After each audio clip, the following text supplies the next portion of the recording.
second half of the NFL season is here, and those young QBs are putting on a show. But who's the best team? This is when we separate the pretenders from the contenders. And you can follow that story every Sunday with the NFL on CBS. Welcome back to Fourth and Forever. Excited about this guest this week. Pro Bowler, voted to his first Pro Bowl, number 54, linebacker. He's a Southern California native. Linebacker for the San Francisco 49ers. Fred Warner, welcome to the show. Thanks for making time, buddy. Yes, sir. Thank you, Mark. Appreciate you. We're going to get into a million things, but most importantly, our favorite segment. We just invented it just for you. It's called Guess the GOAT Behind the Quote. Obviously, the GOAT, acronym for greatest of all time, but these are things that people have said about you. Fred, can you guess who said this? I'm going to read the quote first. Right. They use he, obviously talking about you, does so many things at a high level. That is the best linebacker in ball right there. Do you know who said that? I think I do. I think that was my guy, Tony Romo. He said some flattering things. Okay. He did. That was really nice of him. He did. Okay, this just in. Fred Warner reads his own press clippings, but they That's don't right. affect his performance on the field. Amazing. Okay. Yeah. Here's another one for you. He is by far the best middle linebacker in football. It's not even close, in my opinion, with what he does and what we ask him to do, total giveaway, and his energy, his positive energy, his leadership, his off-the-field stuff. You can't make them like that. Not very often, anyway. Who said that? Man, this guy says those type of things to me on a day-to-day basis. So probably Mr. Coach Saleh. You know, that's my guy. That's my guy. Two for two. Yes, sir. 2 for 2. I got to ask you a couple questions about him, but I want to play this video first. This one is it, dude, because this is one of the GOATs himself. Post-game, let's roll this clip for you. I'm happy for you, man. I appreciate it, bro. Appreciate it, for real. Name recognition means too much. Ain't nobody better. Appreciate it, bro, for real. We're the best. I appreciate that, for real, dude. That means a lot. That means a lot, bro, for Should be real. all pro. Wow. Wow. Fred, I mean, that was just like a total love fit. What was going on there? Do you got pictures of him that nobody else can see or something? What's going on? Nah, man. I mean, you see in the moment, I didn't really even know what to say. I was kind of in shock. I was just like, hey, appreciate it, dude. It was, man, that meant the world to, hear that from a guy like him, a future, gold jacket guy and somebody who's played at an MVP level this season. It means a lot. It means the world. That was awesome. And I mean, I've heard him talk about Davante Adams like that, but not another player. And, another player on the team that knocked them out of the NFC Championship that kept them from going to the Super Bowl. So clearly he thinks the world of you. Okay, so you have this conversation with Aaron Rodgers, and I want to go completely opposite end of the spectrum because there's a psychological warfare that goes on during these games. And some of the greatest athletes of all time, Michael Jordan, Kobe, were known to be amazing trash talkers. And they had this ability to get in the heads of their opponents. So people are saying all these nice things about you.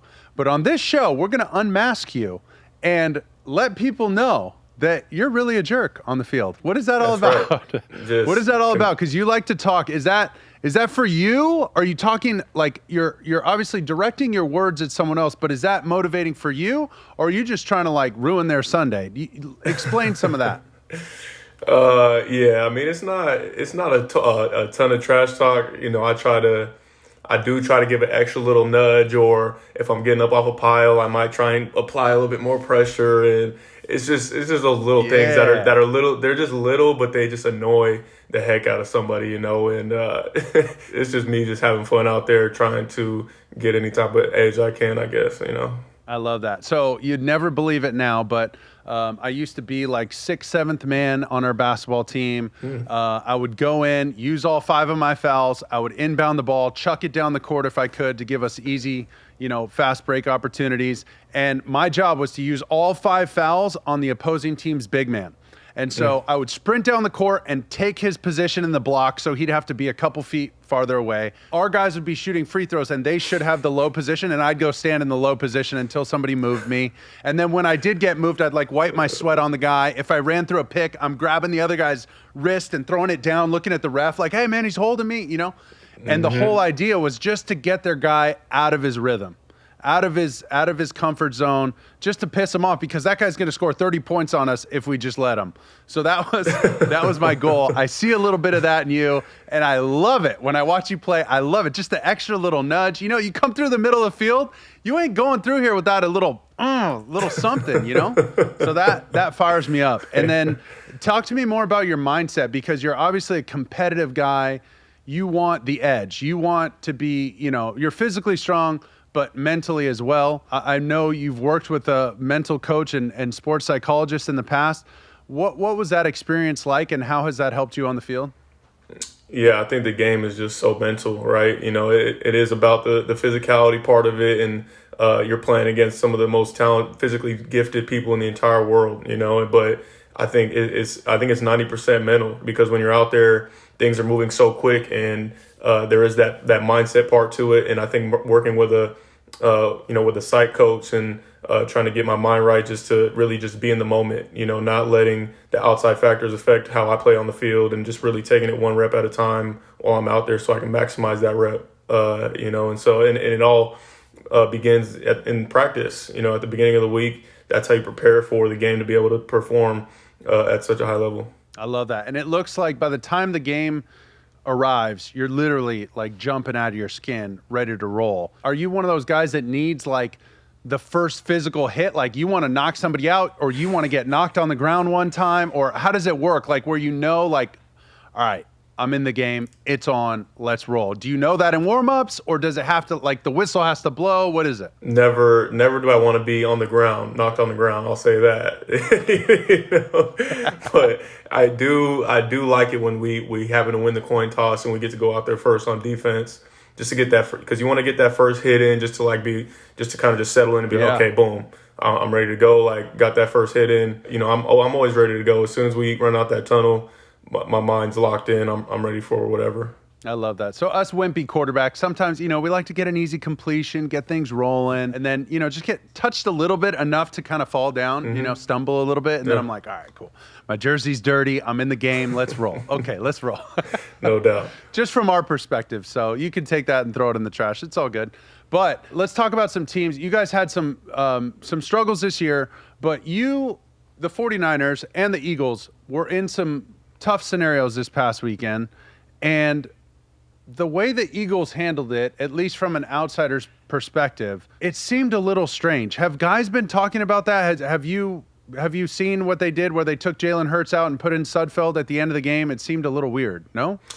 Yeah, no, it did seem strange. I don't even know all the details behind it, you know, but I did hear about how they did take Jalen out, and Jalen's obviously a talented young player. I don't know the reasoning for why they took him out, or you know, different things. Obviously, there's been speculation and different things coming out in the media. But, you know, as a competitor, I'm always, you know, I want whatever's best for the team, you know, any given game, any given moment. So I'm not sure how it went down, what happened, or what, you know. So I can't really speak too much on it, but I did hear about it for sure. Yeah, and did you happen to see Joe Judge, the head coach of the New York Giants, talk about it at all? No, I didn't, no.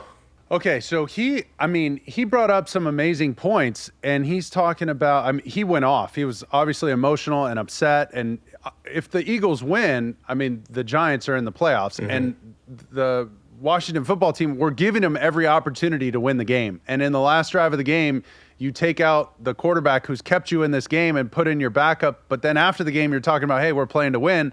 It just seemed a little backwards. And then Joe Judge was like, you know, you're undermining all the sacrifices that everybody's made around the league. And he brought up a great point about, hey, I know you want to gather with your families for Christmas and Thanksgiving and all these holidays and stuff, but this football thing is really big and really important right now. We're making a push for the playoffs. Let's put all that on hold and put your focus on the football team and avoid those people so we can focus on the task at hand, and that's winning football games, getting in the playoffs. He brought up the notion of, hey, I know it's your wife's birthday, but let's just celebrate that in the offseason. These are sacrifices that people are making. So when you pull your starter like that, or the guy who started the game who's helping win the game, it feels like you undermine some of those things and those goals and values and things that you asked other people to do. It just seems so backwards. So I feel like there's so much backlash around the league. If you're a head coach, I mean, what's your move right there? Right, and I think if the intent truly was to try and just get the game over with, to get to the offseason, to celebrate whatever, anything other than that moment, that game, then you're obviously out of line. And this game is so physically demanding mentally, especially this year, mentally being away from your families and having to deal with the whole COVID situation, lots of injuries around the league, and there's a lot of sacrifice being made. And we're competitors at the end of the day. We play this game to win, and so, like I said, the only person that knows the true intent is the people in that building, and I think that's all there is to it. You got to look yourself in the mirror and say if you gave knowing you gave it your all or not. No doubt. Well said. Let's get to a happier theme here, and let's talk about playoffs, because you know all about playoffs. You picked off Patrick Mahomes in the Super Bowl, man. I mean, you're the guy. So one of these years, hopefully next year, you guys are going to win a freaking Super Bowl, and all your efforts will be rewarded. They are starting to be individually, but as a team, I know you guys are hungry for that next step. I see that in your future. But let's talk about some of these teams on this crazy wild card weekend. I mean, it is 6 games now for fans. They're loving this. And the Seahawks and the Rams, these are teams that makes up a quarter of your guys' schedule. Let's start with the Seahawks. What's the most important thing when you play this team, and how do you see them matching up with one of your other divisional rivals, the Rams? Yeah, Seattle, they're just, I mean, they continue to just win every single year. I mean, it doesn't matter. They do it in all different types and fashions. I think it all starts and ends with number 3 at quarterback. Russell Wilson is such a special player, and he's been playing at such a high level for a really long time now. And, they might start off the game a little slow, like similar to how this past game when we played them. They start off a little slower, trying to get the run game going. Yeah. And then towards that fourth quarter is when he really turns it on, and he's able to extend plays with his legs and make the throws that he needs to make, get the other guys involved in the offense. That's the guy. And their defense is starting to really turn it on here late in the season, which is exactly where you need it the most is, in playoff football. So they're going to do, really well. And the Rams, on the other hand, I know they have Jared kind of going through that thumb situation, so that'll be the thing to see with them. And if you're the coach right now, who are you playing, Walford or Goff? What do we do? Oh, easily you're playing Goff. If Goff is capable, he's able to throw the ball, you play a franchise quarterback, no doubt. That's the one that's going to win you games. The playoffs, they are a little different. It's playoff football now. The games are obviously you win or you go home. So you want to stick with the guy that got you there. And it looked like they looked a little overwhelmed against Seattle that second to last game of the season. So I think they got to really bring it to have a chance of winning the game. Yeah, and what does Coach Saleh say about each offense? I mean, when he sees a receiver like DK Metcalf and then a complimentary guy, Tyler Lockett, what does he say about those kind of guys? I mean, does he talk about, like, holy cow, I mean, these guys are a great 1-2 punch, or does he say, hey, man, this is what we're going to do. Here's how we're going to lock these dudes up? What's his kind of approach? Like, does he tear down the team? Does he build up the team? How does he coach that way? Because I know a lot of people are looking at him for head coaching positions. No, yeah, we always give our opponents respect. We know exactly, who the playmakers are, who their key guys are, and those two being their biggest receiving threats, and DK and Tyler. DK having an amazing season, only in his second year, and he's just just an alien in terms of just the physical capabilities, and Lockett has been doing it for a long time. He's always just kind of stayed right under the radar, but he's just as consistent as they come and can run all the routes in the route tree, finds ways to get open and make the big plays down the field. So yeah, I mean, and Saleh is very aware of that. He makes it known that these are guys that we got to look out for before we go and play these guys. And then a guy like Russell Wilson, when we talk about trying to get in people's head, I mean, he seems like such a nice guy. Like, how do you talk smack to Russell Wilson? Like, what do you say to him? That's a great question. I still haven't I really haven't figured it out yet. I'm still, kind of trying to work around it. He's one of those guys, you go to the coin toss and he lets you know how great of a year you've had and how fun it is to watch you and compete against you, and says all these nice things. And it's like, damn, like, what am I supposed to say to that? But in the game. You gotta overwhelm him by getting him on the ground. By letting him touch that dirt a little bit. Yeah. That's the way you get after him. In your opinion, who do you think is the NFC champion this year to represent the NFC in the Super Bowl? If you had to pick, go. I probably pick between the Packers and the Saints. Packers or the Saints. Packers and Saints. I like it. So the Packers, just the fact that they've they had a great season last year, right? They make it all the way to the NFC Championship game against us, and it just wasn't. It didn't go their way. Of course, they had to overcome that loss that we gave them earlier in the season, and it was just a tough little roadblock for them. And now they've really taken that next step, I feel like, and their offense is hitting on another level. Their defense is taking that next step. They're hard to beat right now, especially with Aaron playing the way he is. No doubt. It looks like their defense is creating turnovers.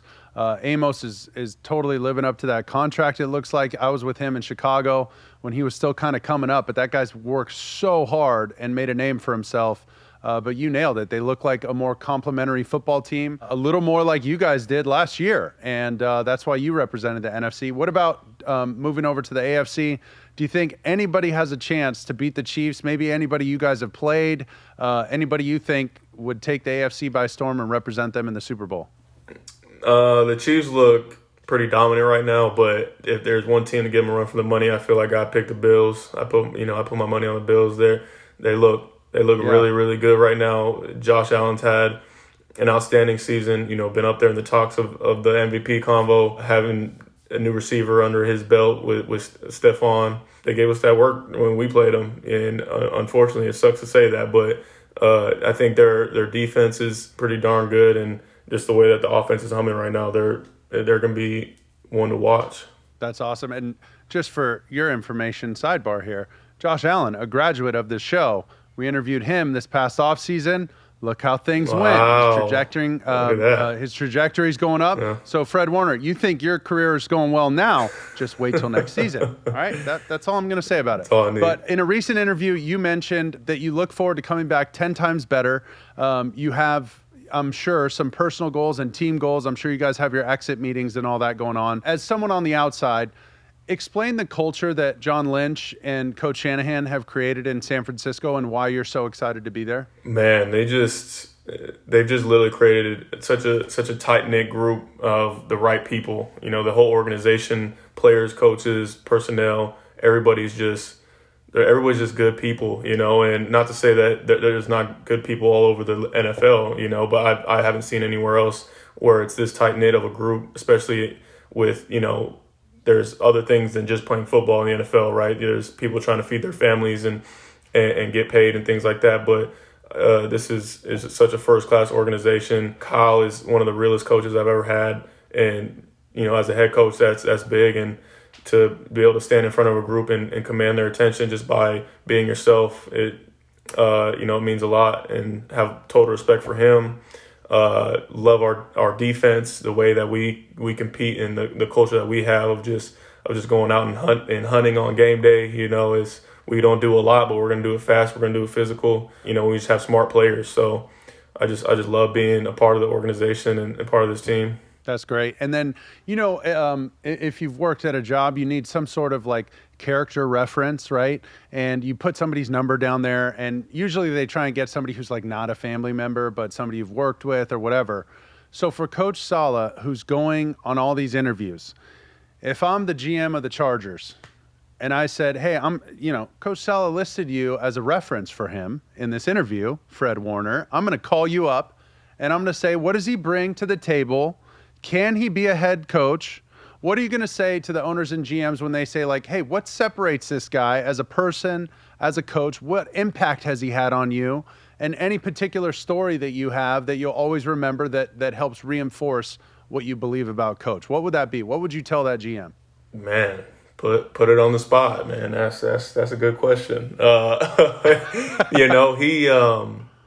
Man, I have the utmost respect for Coach Saleh and the way that he handles himself. He knows exactly what he wants out of his players, out of his coaching staff. Every year we go into that training camp, and he goes through his the things that he expects out of us, and as a defense what we need to uphold. And anytime we don't meet that, he's not afraid to call you out on it in the middle of the season. But he never does anything in a rash manner. It's funny because he's such a mild mannered person, but on game day he just explodes and turns into this this passionate the guy that everybody sees on television just pumping his fists and screaming. Yeah. So but he's believed in me since day one. I remember coming in on my visit, my 30 visit with the team, and he brought me into his office, and every other team was kind of trying to tell me what I couldn't do, right? Like how I played in space and I wasn't really an off the ball linebacker, wasn't physical. And he brought me into the room and told me everything I could do, and he was the guy that said, yeah, I have you up here in this range when it comes to being drafted, and that was news to me because every other team had been telling me I'm going to be over down here this way. And, he believed in me, and he showed me exactly what I could do on tape, how he saw it translating to our defense. And now you see that today, and how it's come to fruition. And, he stayed with me and held it down the entire time. And I know he's such a smart individual, and he's such a great teacher. So I know he'll be able to translate perfectly into a head coach. Wow. That's the story we love because you named it. I mean, he's honest. He's fiery when he needs to be. He's got emotion when he needs it. He'll shoot you straight. He'll hold people accountable. Those are all the things that you want in a head coach. And most importantly, you talked about what you can do. He explained to you what he sees you and how he sees you in his defense. So he's projecting positivity into your future. And that's what you want, right? You want a coach that gives you some belief, that you have some trust in. So that's incredible. We wish him the best. Obviously, I know you don't want to see him go, but I appreciate you sharing those stories. I want to go back to when you were a younger guy. Your mom raised you and your little bro, Troy Warner, who's coming out in the draft this year. But you said your mother, Laura, is the most inspirational person in your life, considering she raised you and your 4 siblings all by herself. If you could explain some of the impact and the emotions, I'm assuming she was at the Super Bowl. She obviously watches your games, attends those games. But when you look her in the eye after this amazing, successful story that you've become because of her hard work, what are the emotions that go through your mind during those moments? Just like such gratitude for what she was able to not only give me, but give my siblings. And you mentioned Troy, who's coming out into the draft this year, and to say she raised 2 young men who are going to be NFL players, or one's an NFL player and one's soon to be. I mean, that's a huge accomplishment. That's not something you see every day, and that's a credit to her and the way that she worked and sacrificed for us. And like I said, just gratitude. I love her so much for what she was able to do for me, and I wouldn't be in this position if it wasn't for her. She's given me every opportunity and every bridge to get to where I'm at. That's incredible. And then your little brother, he's with Athletes First. He's going to be down here in Orange County training for the NFL draft. So are you going to be down here like helping him out? Are you going to be heckling him? Are you going to be giving him little extra assignments to do? I mean, what's your guys' relationship like? I can't wait to see this unfold, but what am I in for? Give me a preview of what it's like between Fred and Troy. Man, you're in for a handful, that's for sure. He's no, that's my guy. Me and him, we're only 1.5 years apart in age, and we've been, attached at the hip for forever. Obviously we had to go our separate ways after leaving college. He followed me into college. We spent 2 years together there, and it's just been amazing to watch his growth. And I know how the draft process works, and having somebody that's gone through it to just kind of bounce ideas off of or ask questions about, that means a lot. And obviously I'm willing to give him everything that he needs and happy to do so. Really excited to watch him and his growth in this. I know how it is, and he just needs to remain focused in this process. So I will be training there, but at the end of the day, he's got to make sure he remains focused on the goal. The Warner Brothers, that's going to be tough to trademark because I feel like there's another Warner Brothers. But yeah, we'll figure out a way to get it done. Maybe a cool logo for you guys. You guys potentially could be back together again in the Bay Area. Have you talked to the staff? Have you talked to the GM? Have you talked to Lynch? Like, hey, man, this kid can ball. Or are you just like, no, don't bring him here. He's my little shadow. Get him away from me. No, that'd be a dream. That'd be a dream come true if we did end up together. Cool. obviously that's in the hands of the higher ups. I don't have any say in that, but I have said a few things to John and them about him, asking them what they think, and we'll see how it unfolds. Did you guys talk about playing in the NFL as kids, or was it like college was the spot, or hey man, who knows what's going to happen? But did you ever have those discussions? I don't know if we ever talked about playing together in the NFL. I mean, that's just like so crazy of a thought, like especially when you're young, to even think of something like that. Even back when I was small, Division I was just such a far away thought because nobody had ever done so in our family or just in our close circle. So just continuing to be the first to do so, and like I said, like that'd be amazing if we were able to play together. We did a deep dive, thanks to Scotty, on your background. Youth football started at the age of 7. A lot of the coaches you played for became your mentors and father figures, people you still are in contact with today. And your brother Troy was quoted as saying, "We didn't grow up with much, but I think football was a way for us to feel like we had it all." To me, that means when you step in between those white lines, it doesn't matter what kind of baggage you come with. It doesn't matter what car you drove up to the field with. Once you're on, you strap up the cleats and the helmet, then it's a meritocracy, right? What have you done for me lately? What can you do on this field? That's kind of what it meant to me. What did those words mean to you? I think you hit it spot on. Troy said it completely right.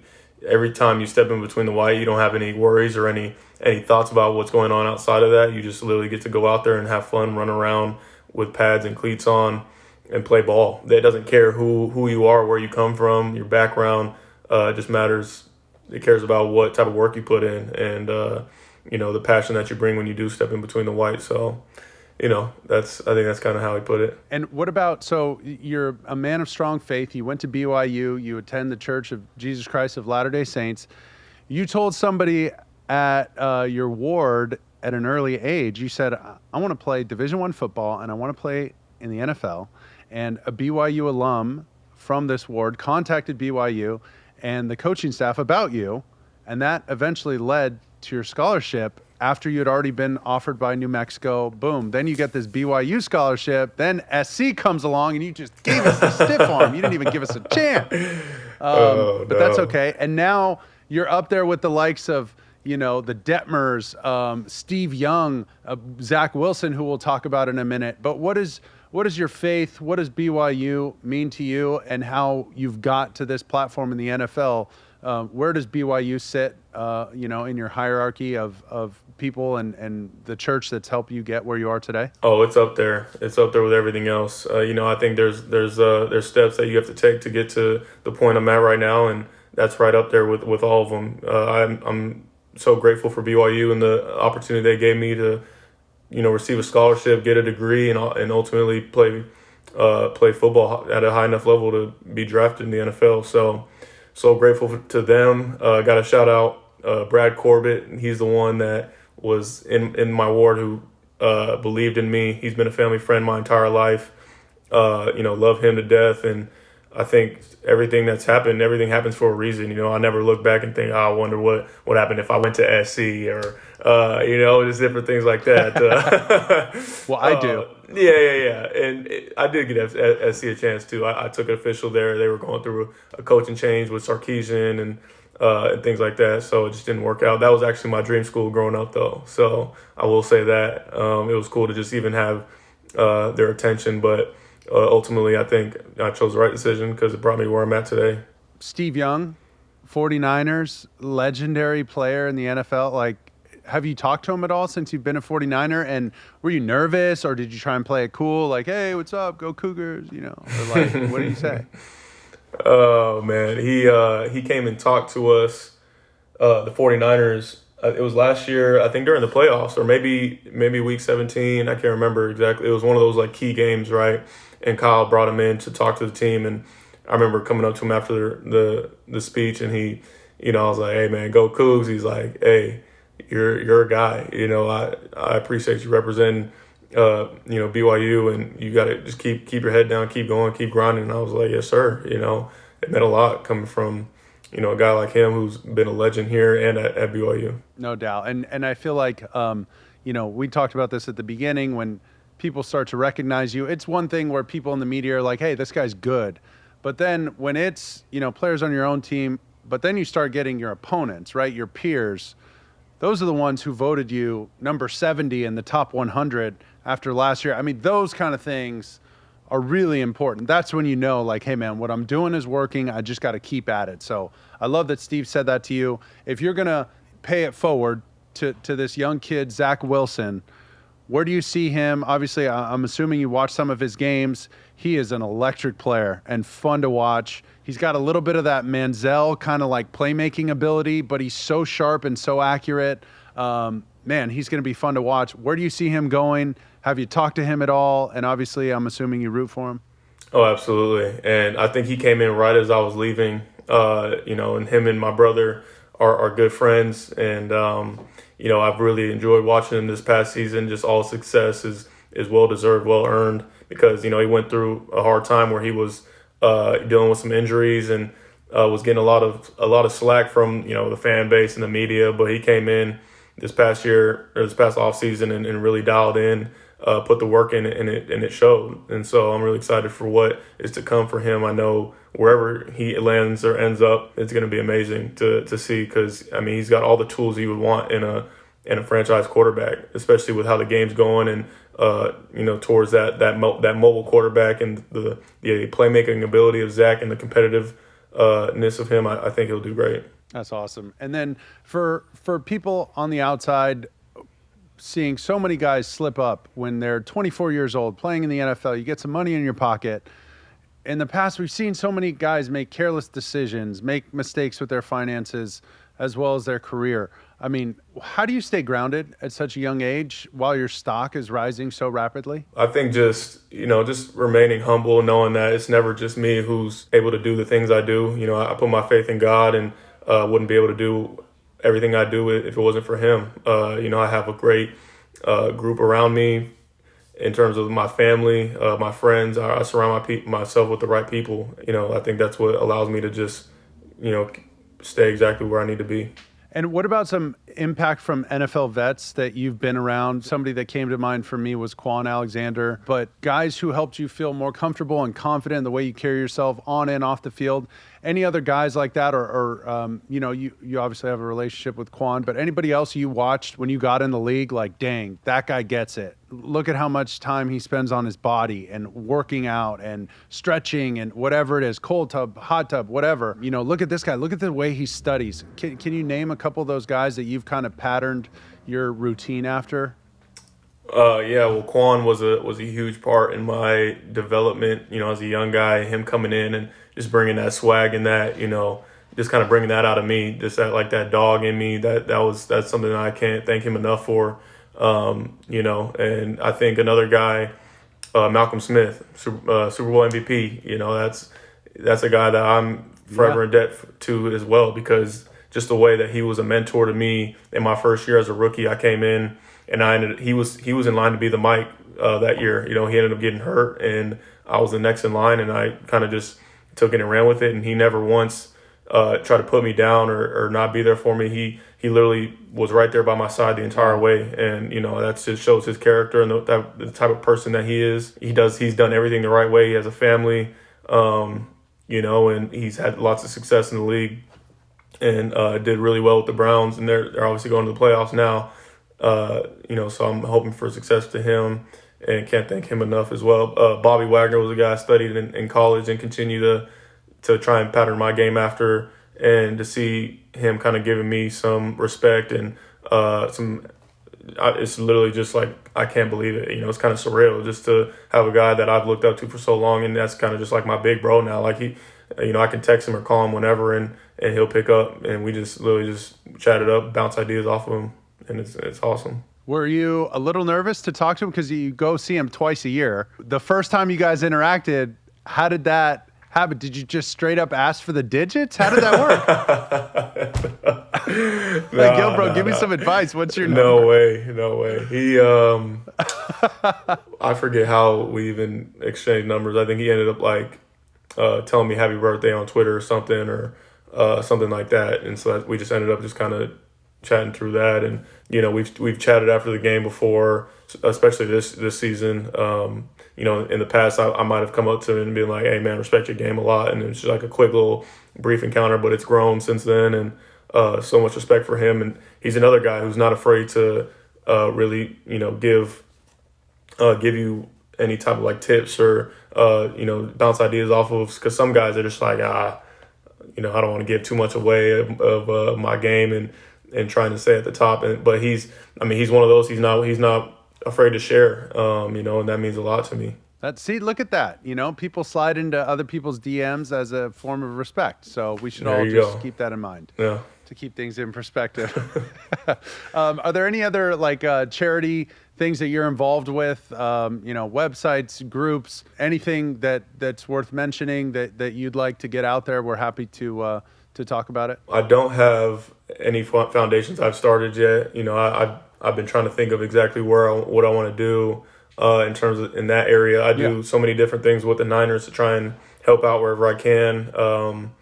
For my cause, my cleats this year, I did one honoring my little brother. He has a Crudichat syndrome, and it's something that's super rare. It has to do with like your the chromosome makeup when you were born, and it's just one of those things where it's not talked about a lot. It's a very rare disease, and he's a healthy, smiley little baby. He's just about two years old, I think now, and it's something I try to just raise awareness for, and it actually ended up being something that was very impactful for all different families who are going through that, because nobody ever talks about it, and so it meant a lot to a lot of families. Oh, that had to be great that you raised some awareness that way. That's awesome, man. And then if you could fast forward, 10, 12 years, hopefully after a long, illustrious career, a few Super Bowls, maybe some MVPs, Defensive Player of the Years, just your whole, office is going to be full of all these awards and accolades. But what are you going to do when football's over? Are you going to join the church? Are you going to go? Did you go on a mission, by the way? I didn't even ask that. No, I didn't go on a mission. Yeah. Do you have to go on a mission later? No. You don't got to go on any mission or anything like that. So, but I have tried to figure out what I would want to do after football. Possibly what you're doing right now. Just sitting in a chair and talking into a mic. Go. That's not a bad gig right there. But I don't know. We'll see. We'll see what happens. Hopefully, I just play as long as I can and then can do whatever I want. Come on, man. You got it all going. You're a charismatic guy, good football player. You're well-spoken. You're ready to roll. What do we want to call your podcast? The Warner Brothers podcast? Warner you Brothers. And your bro. You can just have Troy come on. Yeah. Yeah, Warner. Awesome, man. Well, I really appreciate you taking the time. I can't wait to catch up with you down here in Orange County. Thank you for doing this also last minute, and we'll go grab a nice dinner out here. Maybe we'll let Scotty come. Maybe we'll let Troy come. Maybe see. We'll invite Bobby Wagner via direct message. Who knows? We could have a whole party. But best of luck to you. Stay healthy. Enjoy your off season, and we'll catch up with you soon. Thank you so much. All right. Thanks, Mark. Appreciate you.